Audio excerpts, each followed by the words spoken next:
Hello, everyone, and welcome to our today's interview brought to you by ADASTRA think tank based in Kyiv, Ukraine. Joining me today is Reinier van Lanschot, who's a member of the European Parliament and a co-founder of Volt Nederland. Hello, Reinier, and welcome. Thank you. Okay, this interview is a follow-up to an article written by myself, which I published on the ADASTRA platform dedicated to the activities of the Volt Europa party, right? The pan-European political force currently active all around Europe. So today we're going to dive into that a little bit. Without further ado, I would like for you, Reinier, to introduce yourself briefly, and then we'll move on. Thanks. So my name is Reinier van Lanschot. I was born in France, but I grew up in the Netherlands. I'm Dutch. I now live in the south of the Netherlands in a city called Maastricht, known for the Treaty of Maastricht, an important European Union treaty that was signed there decades ago. I'm worked in the private sector, but I was concerned about the direction that our world and Europe was heading in. I saw more nationalism, but also more international problems that required more international collaboration to solve them.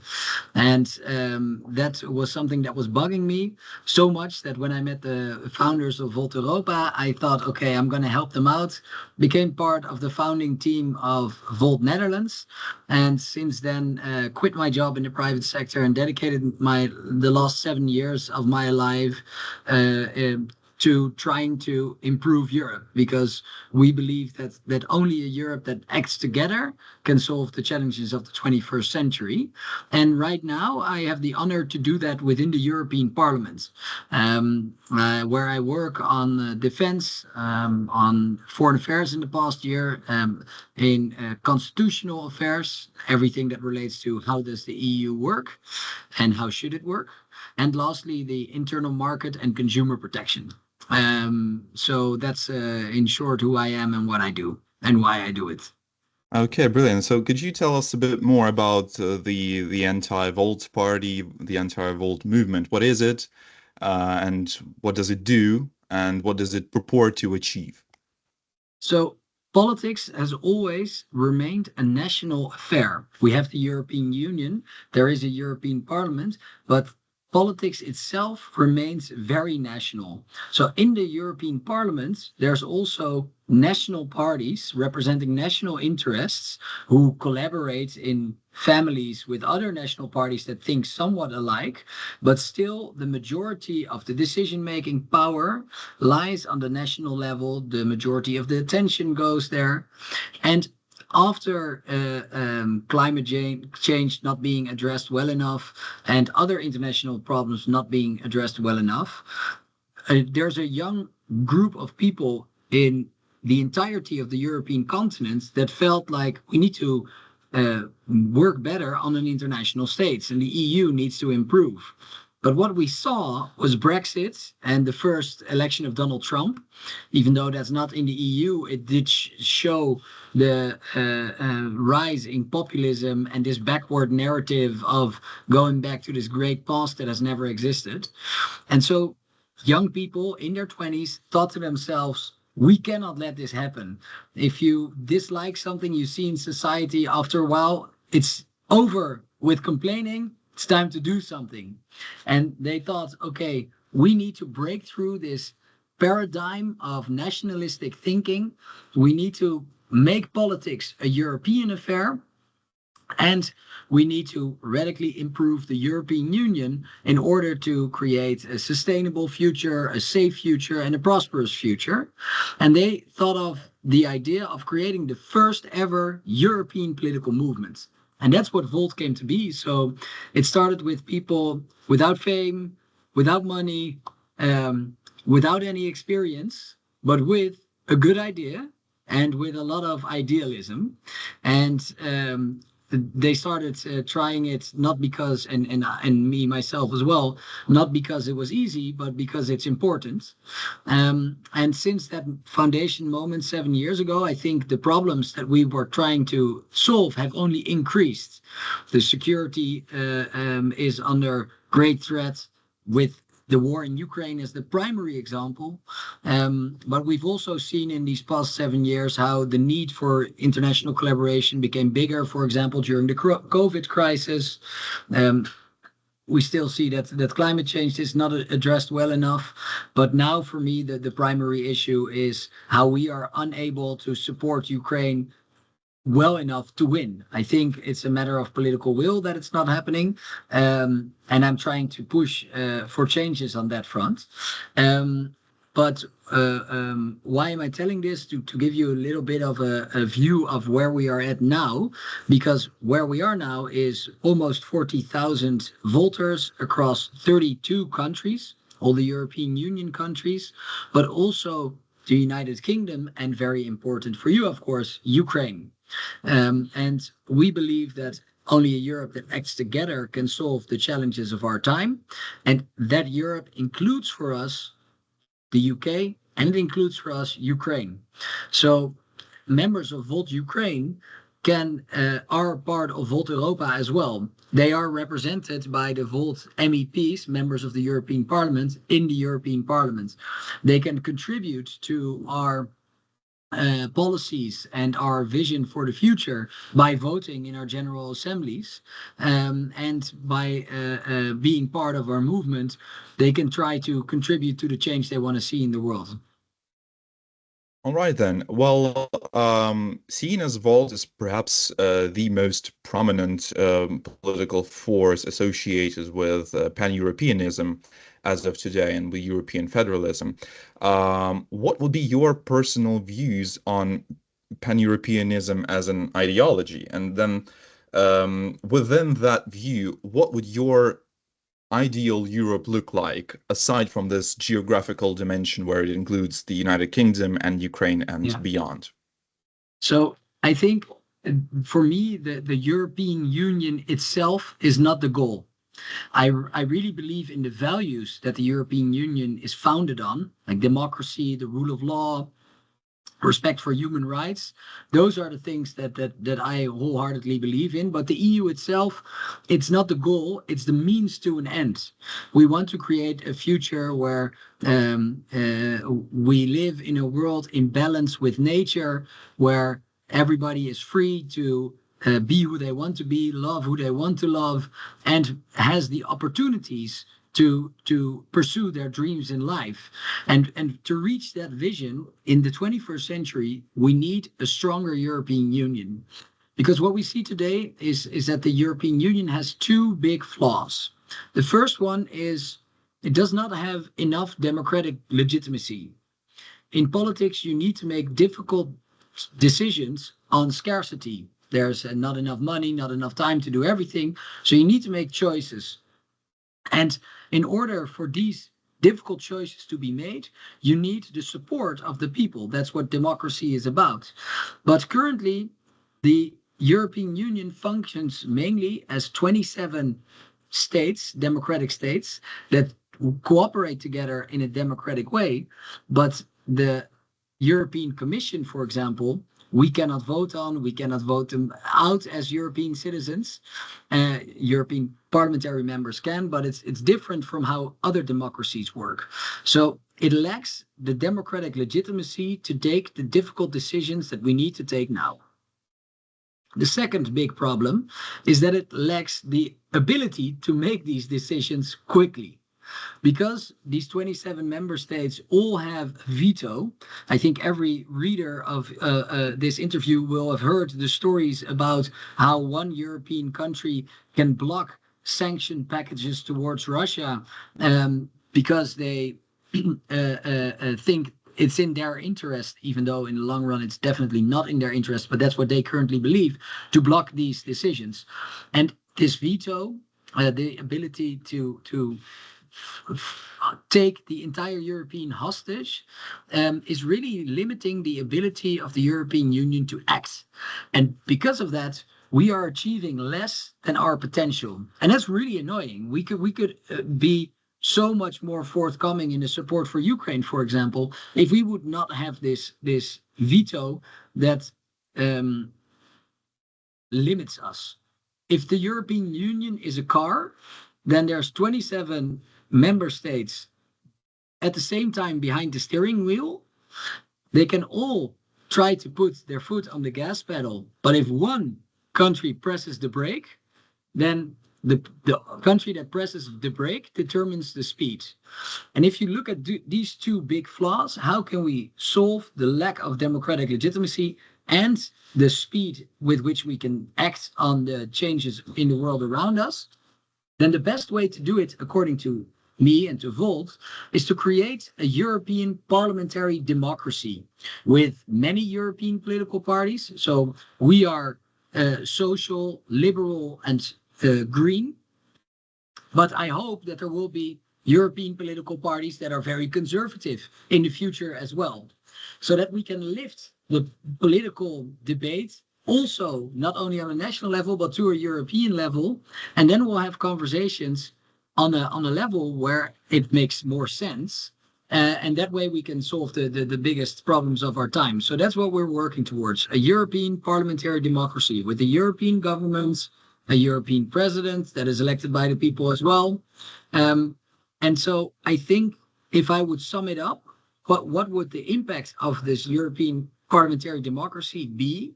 It would mean that every European citizen gets a louder voice to determine what the future of our union looks like.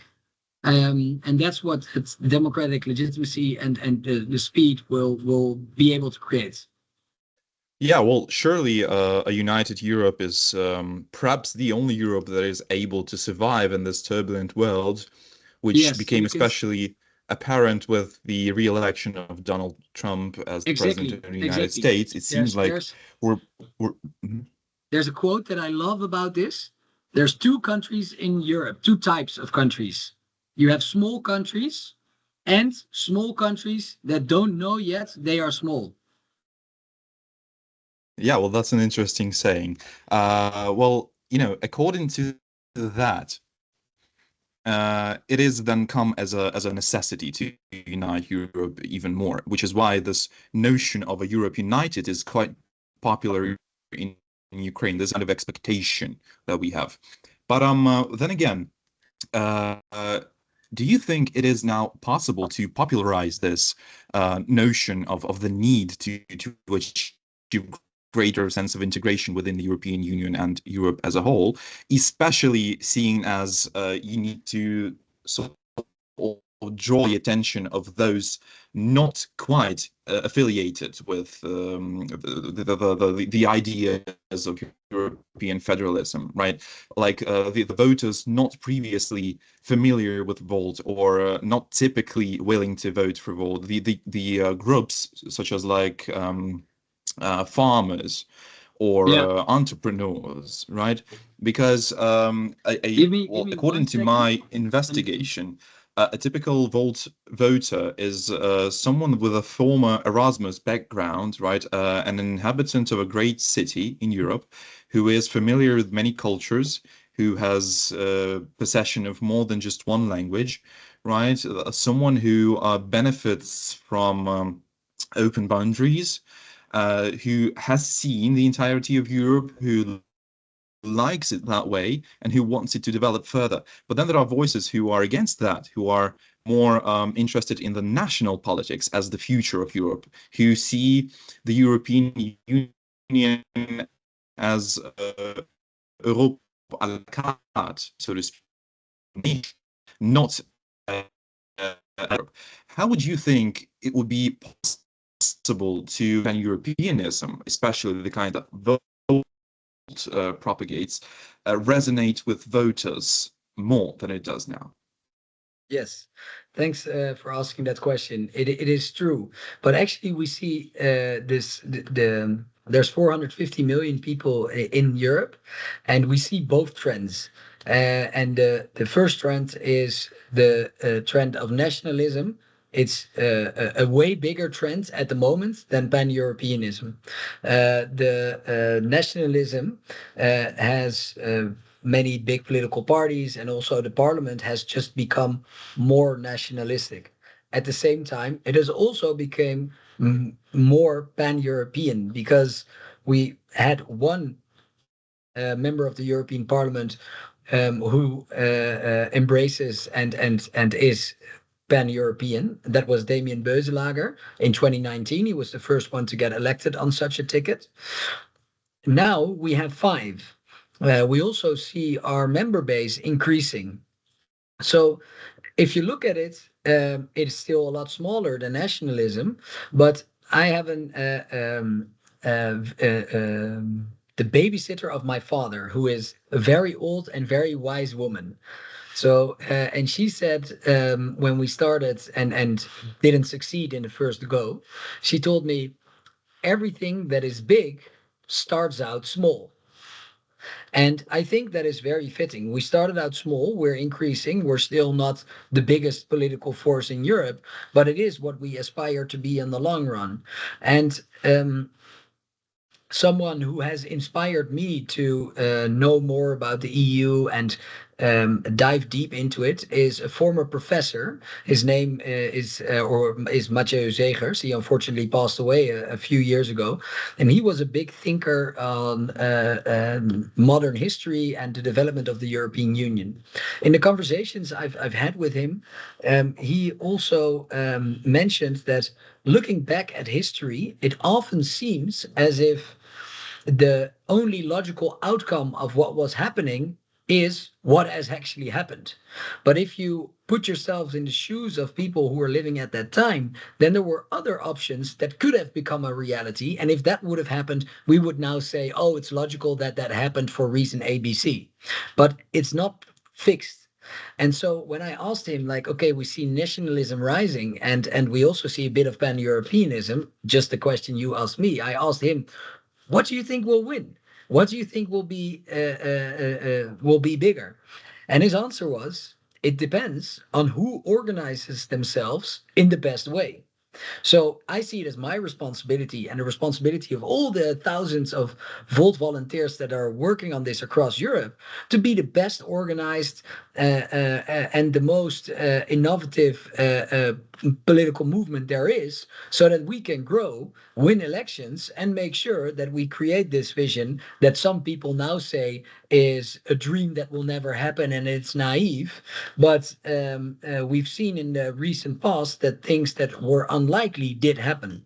So at the moment, nationalism is bigger, but pan-Europeanism is on the rise. And if any reader wants to be part of it, I'd say join us and make it a reality together with us. Okay, that's quite clear.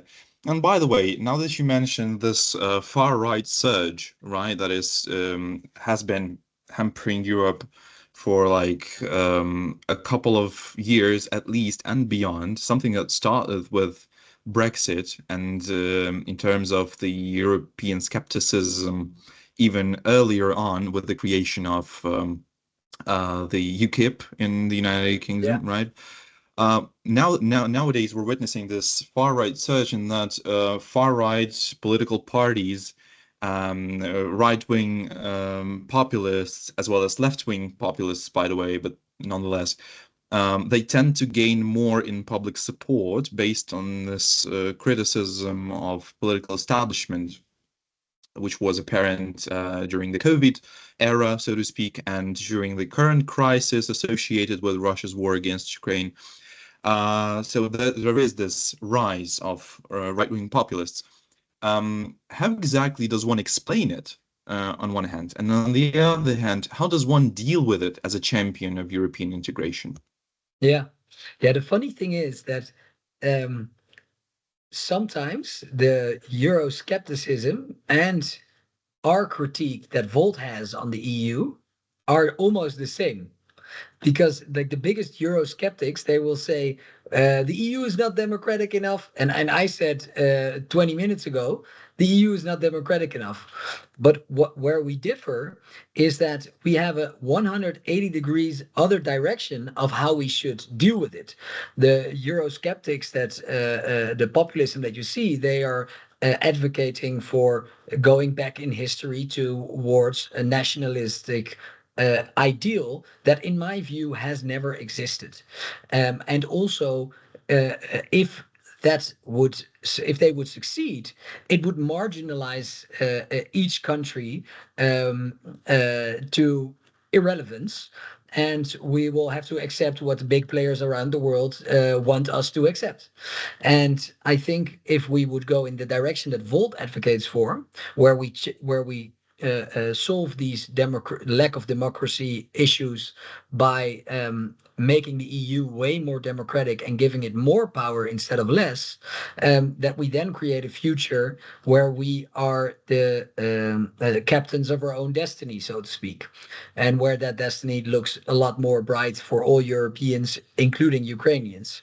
Um, does that really explain the far right surge? No, but the surge in far right has a lot of different explanations, and I think sometimes like political academics are better at describing it. But some factors that I see that play a big role is that the a membership of the EU is positive for each country that joined it. Every country, I can make the case why for them it has been very successful to become part of the European Union, if not only already from the fact that the EU countries themselves have stopped fighting each other, but there's way more positive reasons for each country. However, a country is not one thing. It's millions of people, depending on the size of the country. And what you can see in each country is that roughly one fifth of the country did not um, get the benefits of the European Union as much as others. But the membership of the European Union is not only positive, it also has some downsides. And this same 20% is also getting most of the downsides. So the economy has really grown from the freedom of movement, but some people have lost their job to people from other countries that were willing to pay for lower wages. And those people that were willing to work for lower wages also started living in the same environment as where the people that lost their job lived. And so there is I think, a group in society that has a justified claim of, hey, the EU is not working for me. And that's something that we as a social liberal movement also want to change. Then another thing is social media.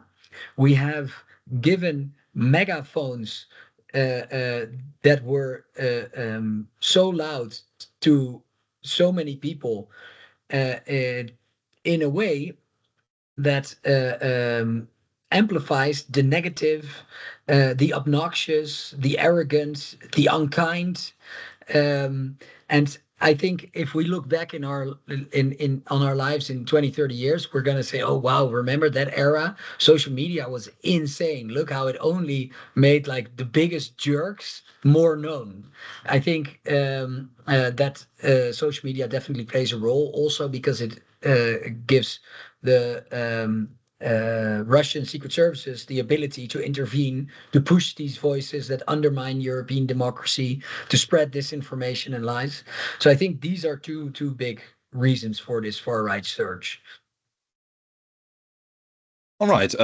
Well, I think it's well enough with the theoretical part. Now let's switch to something more practical. Um, Currently, you're serving as the member of the European Parliament, right? You were elected back in 2024, if I'm not mistaken. Is that correct?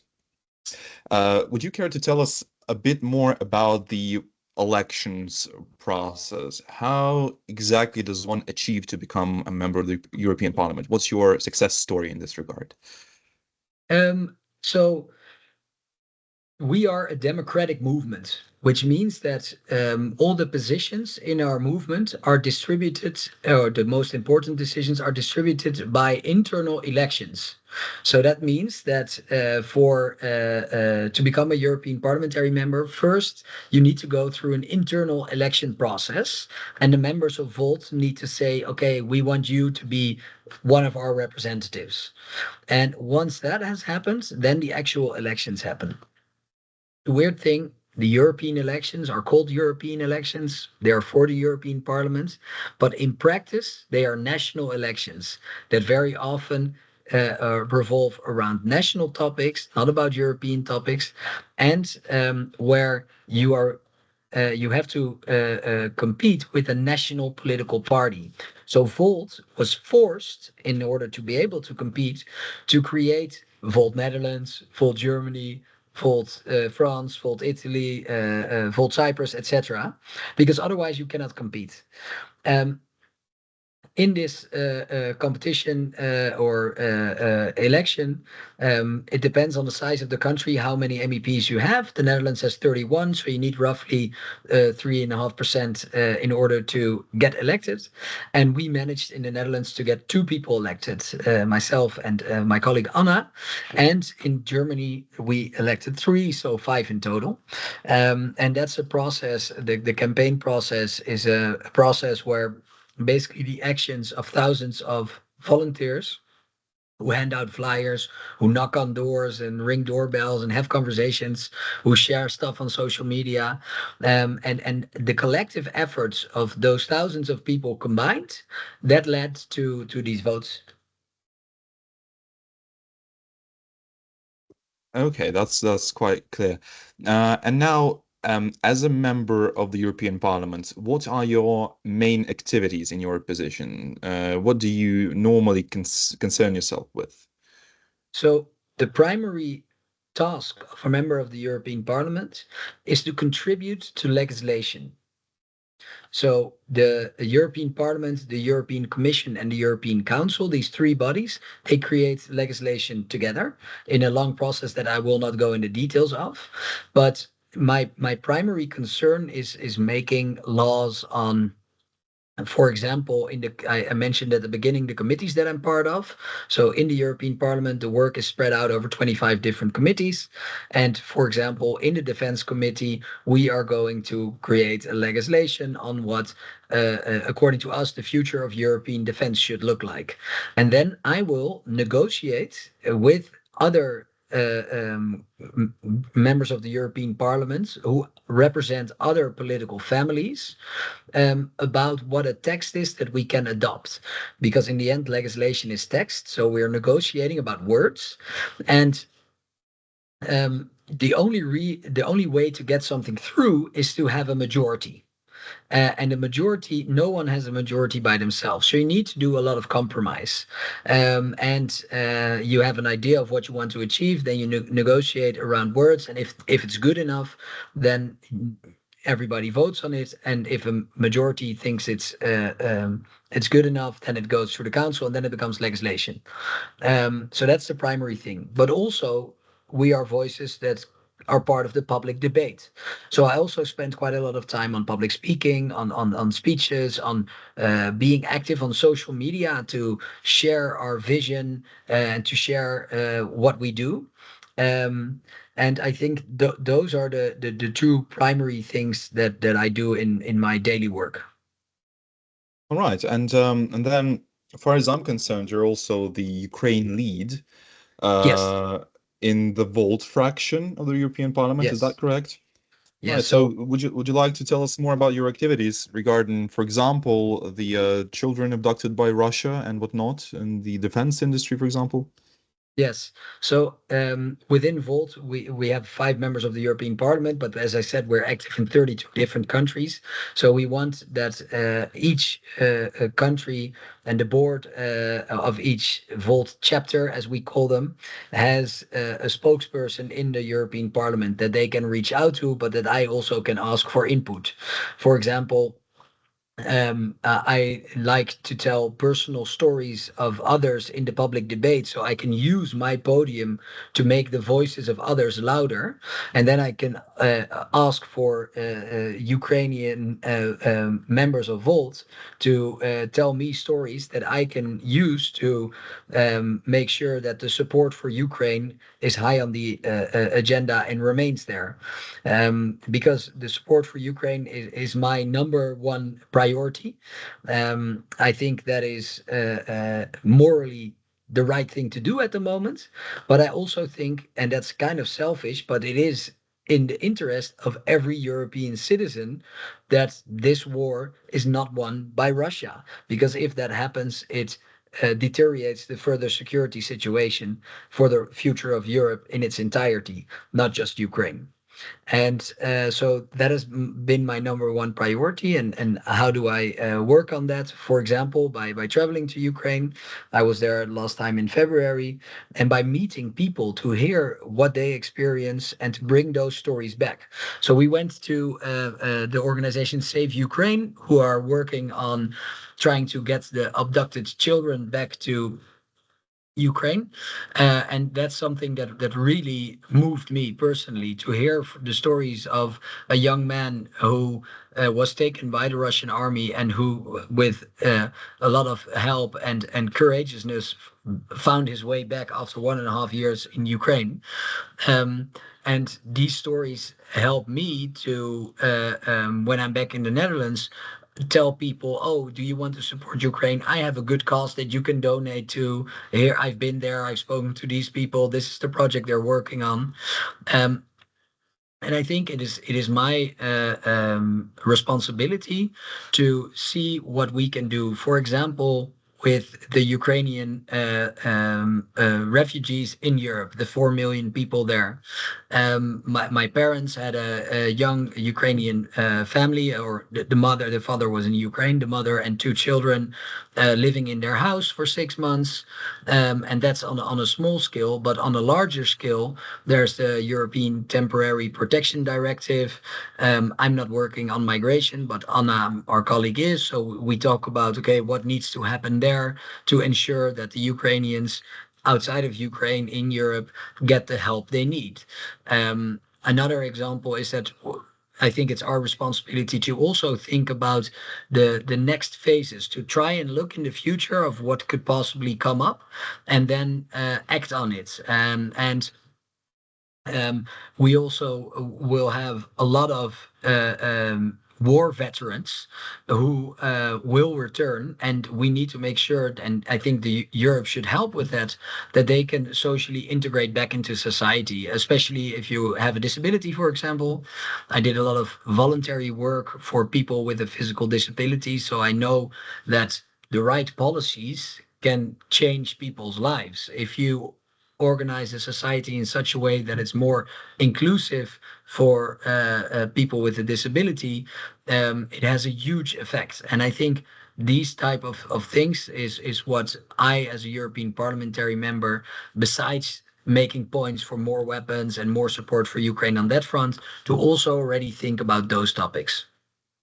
Well, it's especially great to have someone who doesn't only back us up in rhetorical speeches, but also in this practical dimension of, grassroots problems, caring for inclusivity for those affected by war and the abducted children, of course. And we're extremely grateful to have an ally, not only in the European Parliament, but also in terms of political movements. And I think it couldn't have been different because being sympathetic to pan-Europeanism, you can't just be ignorant of the issues happening in Yeah, Ukraine, which is only natural in my view. that's kind of you to Okay, say. now, Sorry to interrupt you, Jaroslav, but it's kind of you to say.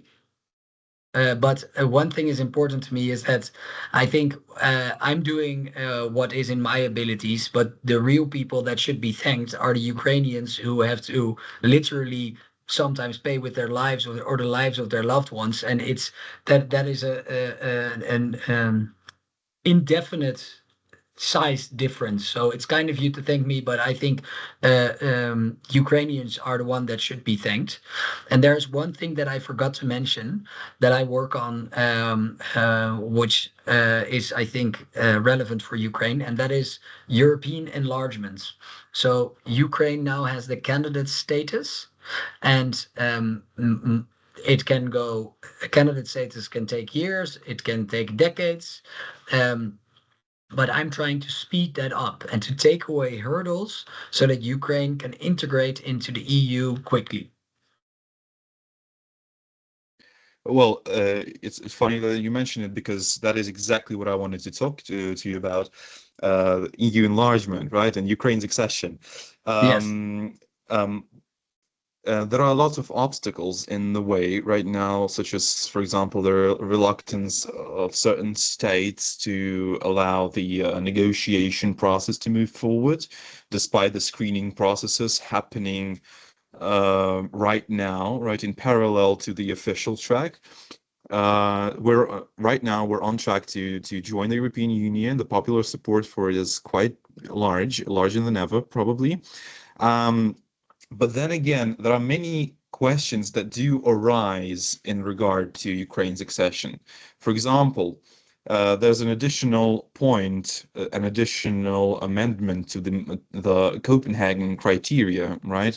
Which is that the European Union must have appropriate absorbing capacity, as they call it, right? So the ability to accept new members in terms of decision making, in terms of budget allocation, for which the European Parliament is partly responsible as well.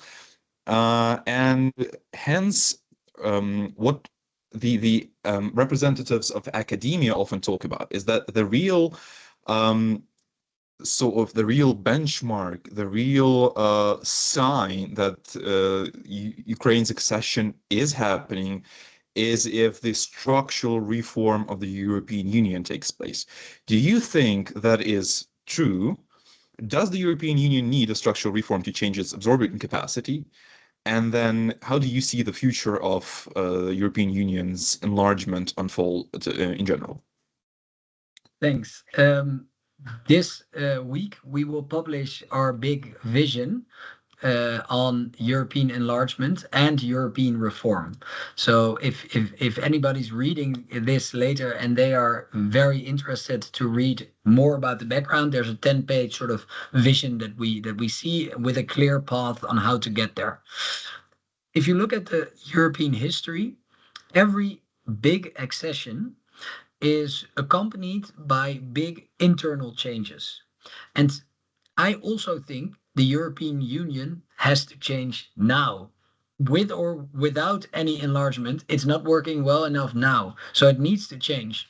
But if we add more countries, then like Ukraine, which I hope will happen as soon as possible, then the complications will become bigger. So according to me, the best scenario is that we reform and in parallel integrate additional countries and enlarge. At the moment, European enlargement is a process that is very long. It has like 70 steps that require unanimous decision making in council.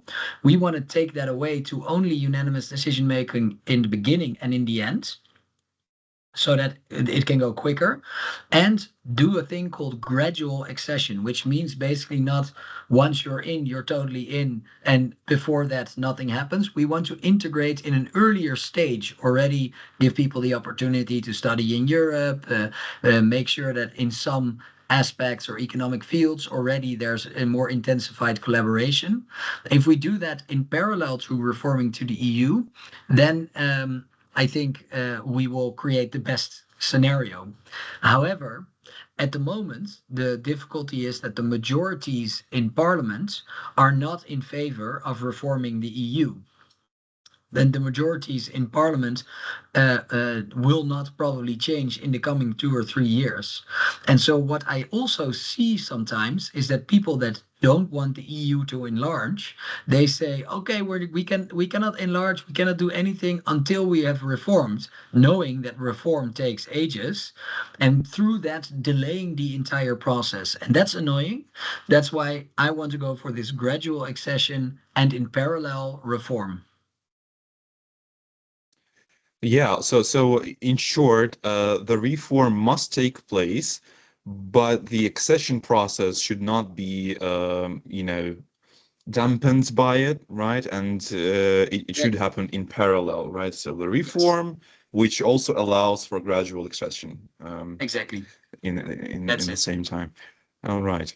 Well, in the meantime, Volt is already active in Ukraine, right? Yes. As of today, it is a civil entity, not yet a political party. But seeing as this was the story in other European countries as well, I think it is viable that someday when we have to face the next parliamentary elections, upon some sort of a conclusion to this current war of survival against Russia, Volt will also have to participate in the national elections here in Ukraine. How do you see? I understand this might not be the question of professional affiliation for you, but still, like in terms of your personal views, how do you see Volt rising to prominence here in Ukraine, where the political scene is rather complicated? It is very unlike what we can see in some of the European states. There is no strict ideological division here. We, for example, we do not have a popular Social Democratic Party. We don't have a popular Liberal Party. What Yeah. we do have is mixed ideological hybrid formations, which survive based on populism most of the time. And the fluctuation in the parties represented in the parliament are great. How do you see Volt surviving and achieving, success in this sort of environment? Yeah, good question. So, what I've learned from working in European politics and from seeing politics and trying to politically innovate in a lot of countries in Europe is that nobody knows the context of a country better than the people living there. So, me as an outsider, even though I work on supporting Ukraine as much as possible, I will not be the one who can tell you how this happens and if it even will happen. But that's the beauty of democracy and the beauty of a grassroots movement is I'm not going to try to make that happen by myself. There's people in Ukraine who do know what it could be and how it should be done, who can try to do it. And then the beauty of democracy is that the Ukrainians decide whether they want such a political movement to be politically relevant or not. So I don't know the Ukrainian political context well enough to give you this answer. It will depend on who will decide to take action. And then it will depend after who decides to take action on what the Ukrainians decide they want their future to be. And it would be lovely if Volt plays a role in that, but that's too hard to already predict now, especially for me. Yeah, well, which I think is a consistent answer because it would be ideologically somewhat correct for Ukrainians interested in pan-Europeanism to decide the strategy. Yes. Right. So let's conclude with a final question, which is a question of fantasy for a large part, but still, let's play idealism for a little bit. What is your vision of Europe in 10 years? How do you imagine it to be, and how do you wish for it to, function there in Okay. the future? If I had a magic wand, Yeah, sure. okay, if I had a magic wand, then my vision for the future of Europe is a Europe that is bigger than it is now, that has 35 countries being part of it. So not just Ukraine, but also Moldova. A Europe that is peaceful, where the position that Europe has and the ability to speak with one voice on a global stage and the ability to have a European army to back that voice up with a credible deterrence has created a Europe that can play a positive role on a global scale, so that if ever something happens again in the Middle East, for example, that the EU plays a positive role instead of a negative role. A Europe that is true to its own values. So I think we sometimes are perceived as hypocrites by the rest of the world. And I think they have a valid point for it, um, because we believe in values, but we don't always uphold them. So a Europe that stays true to its own values, a Europe that is entirely climate neutral, corruption free, and a Europe where everybody is free and has opportunities to pursue their dreams. A Europe with a lot of social mobility, and yeah, I think that's how I would sum it up if I had a magic wand and could create it. A prosperous and free society that's peaceful. Well, let me tell you something. I think the majority of people here in Ukraine do share this vision, and if we all had our magic wands, we would contribute to that as well. So let's hope it comes into being there. Yeah, So or at least I think I'm on the one hand an idealist because I have an idea in mind of what I want the future to be like, but I would describe myself even more as a directionalist because in practice it's never you don't have that magic wand, but what you can do through hard and sometimes dirty work is making sure that we as a society take steps into the direction of that ideal. And that's what I'm pushing for, to get us into the direction of that ideal vision. yeah, well, all this talk about magic wands does not still mean that these hopes and dreams are not real and not fulfillable. This is real, and this could be um, existent. Even I think even earlier than in 10 years. It just requires political will and the willingness to do things, right? To contribute to that, to work Yeah. hard towards that target. Okay, so that being said, I would like to thank you so much for joining me today for this conversation. I hope that it was, well, I can tell it was an interesting one. I hope it will be interesting to listeners as well. To everyone watching, I would invite you to follow both the Volt accounts and the Adastra social media accounts. Stay tuned to the news, and we'll see you next time. Thank you. See you next time, and thanks a lot for the opportunity to share our Volt story here. And good luck, and until next time. Bye bye.